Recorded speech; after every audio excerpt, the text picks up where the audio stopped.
What really excites me about this whole area of philanthropy is that it can be a hugely creative space. And I think that's for lots of reasons. We've got a problem, I think, in Britain certainly, that we think that it's up to the government to make this a great country, and I couldn't disagree with that more. I think that the government have to create some solid, safe structures in which we can all work together with completely different types of organisation of people to make it a fantastic place to live.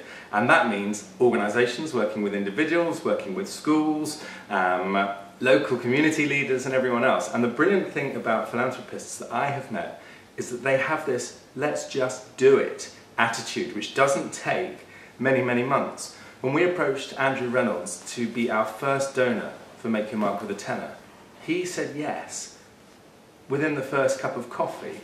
And that would have taken many, many months. And there's absolutely no doubt, if he hadn't said yes, it wouldn't be going today.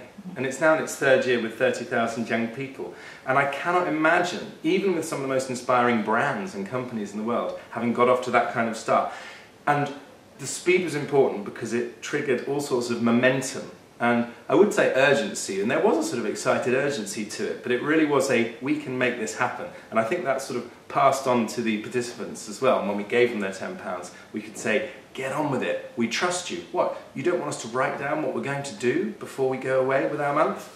No, we know you're going to do a great job, just come back and surprise us. So on a personal level, I love working with private individuals because they tend to be make things happen people. They're not just box tickers of, you know, this is what I've got to do today. They're always interested in outputs. Also, they can be flexible, they can be creative, and hopefully, and certainly the ones I've met, they're open to the idea that you're taking a measured risk.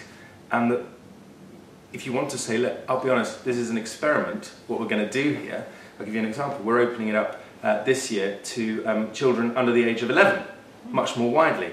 And we don't know how that's going to go. And we're really fortunate that we've got some private individual backers who say, let's see what happens. And that's really, really powerful.